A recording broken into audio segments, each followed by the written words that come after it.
آپ صلی اللہ علیہ وسلم نے فرمایا کہ میرا اور میرے خاندان عبد المطلب کا جو مطلب میرے خاندان میں کہ جو سپاہی اس لشکر میں شامل ہے، میں ان کا اور اپنا حصہ چھوڑ دیتا ہوں جو وہ میں نے تم کو دے دیا، باقی جو حصہ مسلمانوں کے قبضے میں آ چکا ہے سو اس بارے میں تمہاری سفارش کروں گا۔ چنانچہ آپ صلی اللہ علیہ وسلم نے سفارش کی تو آپ صلی اللہ علیہ وسلم نے اپنی خوشی سے تمام قیدی آزاد کر دیے۔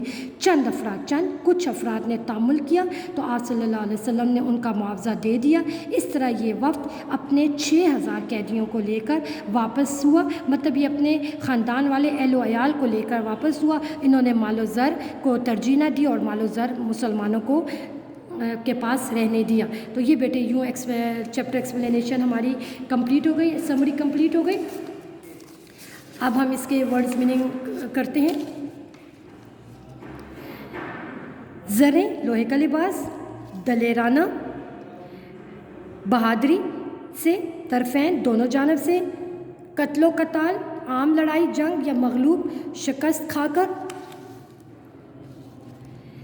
بٹ گیا تقسیم ہو گیا، اہل و عیال خاندان، محاصرے گھیراؤ اختیار کر لو اپنا لو، مال و اسباب مال و دولت عزیز ہونا پیارا ہونا، تعامل کرنا مزاحمت کرنا، معاوضہ بدلے میں یا عوض، قلعہ وہ مضبوط جگہ عمارت جہاں دشمن ٹھہرتے ہیں اپنے آپ کو اپنی حفاظت کے لیے، اپنے آپ کو دوسرے مخالف دشمن سے لشکر سے بچانے کے لیے، گروہ حصہ برسائے پھینکے، تقسیم بانٹ دیا، سفارش کسی کی طرف سے بولنا۔ کویشچن آنسرز دیکھتے ہیں۔ غزوہ حنین میں پیارے نبی صلی اللہ علیہ وآلہ وسلم نے کتنی زریں پہنی ہوئی تھیں؟ غزوہ حنین میں حضور صلی اللہ علیہ وسلم نے 2 زریں پہنی ہوئی تھیں۔ حضور صلی اللہ علیہ وسلم کے حکم سے کس نے دلیرانہ آواز دی؟ حضور صلی اللہ علیہ وسلم کے حکم سے حضرت عباس رضی اللہ تعالیٰ عنہ نے دلیرانہ آواز دی۔ نبی کریم صلی اللہ علیہ وسلم نے جب چاروں طرف سے حملہ آوروں کو بڑھتے ہوئے اور اپنے لشکر کو بھاگتے دیکھا تو آپ کے حکم سے حضرت عباس رضی اللہ تعالیٰ عنہ نے ایک دلیرانہ آواز دی جس سے لوگوں کے اکھڑے ہوئے پاؤں پھر جم گئے اور طرفین سے قتل و قتال شروع ہو گیا۔ آپ صلی اللہ علیہ وسلم نے زمین سے کیا چیز اٹھا کر دشمن کی طرف پھینکی؟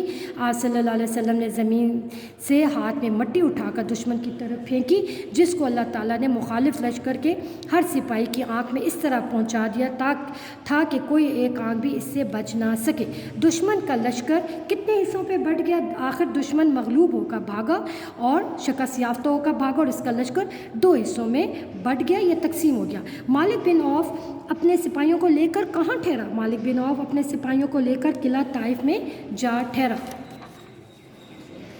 دوسرا گروہ کہاں جا ٹھہرا؟ دوسرا گروہ جو کہ اہل و عیال بیوی بچوں والا جو حصہ تھا پارٹ تھا اور مال و زر ان کے ساتھ مال و دولت بھی تھی پر مشتمل تھا، اوتاس کی گھاٹی میں، یہ اس گھاٹی کا نام ہے، اوتاس کی گھاٹی میں جا چھپا یا جا ٹھہرا۔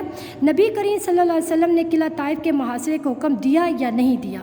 نبی صلی اللہ علیہ وسلم نے قلعہ طائف کے محاصرے کا حکم دیا اور اوتاس کی گھاٹی کی طرف ابو عامر اشری رضی اللہ تعالیٰ عنہ کو مامور فرمایا۔ ابو عامر اشری نے وہاں پہنچ کر دشمن کے اہل و عیال اور مال و زر پر قبضہ کر لیا۔ نبی صلی اللہ علیہ وسلم کو جب اس لشکر کی کامیابی کا علم ہوا تو قلعے کے محاصرے کو اٹھا دینے کا حکم دیا۔ اوتاس کی گھاٹی میں مسلمانوں کے ہاتھ کتنا مال و زر لگا؟ اوتاس میں 24,000 اونٹ، 4,000 بکریاں، 4,000 اوقیہ چاندی اور 6,000 قیدی مسلمانوں کے ہاتھ لگے تھے۔ قبیلہ حوازن کے کتنے سردار نبی صلی اللہ علیہ وسلم کے پاس آئے؟ نبی صلی اللہ علیہ وسلم ابھی میدان جنگ کے قریب ہی ٹھہرے ہوئے تھے کہ قبیلہ حوازن کے 6 سردار آئے اور انہوں نے رحم کی درخواست پیش کر دی۔ ان میں وہ لوگ بھی تھے جنہوں نے طائف میں نبی صلی اللہ علیہ وسلم پر پتھر برسائے تھے اور حضرت زید نبی صلی اللہ علیہ وسلم کو بے ہوشی کی حالت میں اٹھا کر لائے تھے۔ آپ صلی اللہ علیہ وسلم نے قبیلہ حوازن کے سرداروں سے کیا ارشاد فرمایا؟ آپ صلی اللہ علیہ وسلم نے قبیلہ حوازن کے سرداروں سے ارشاد فرمایا کہ ان کو کہا، ارشاد فرمایا ان سے بولے کہ میں نے تمہارا بہت انتظار کیا، جب تم نہ آئے تو میں نے مال و اسباب مال و دولت اور تمہارے قیدی لشکر قیدی کسی کی حراست میں آ جانا لشکر پر تقسیم کر دیے۔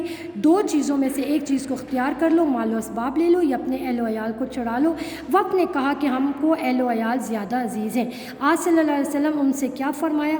آپ صلی اللہ علیہ وآلہ وسلم نے فرمایا کہ میرا اور میرے خاندان عبد المطلب کا حصہ جو ہے وہ میں نے تم کو دے دیا۔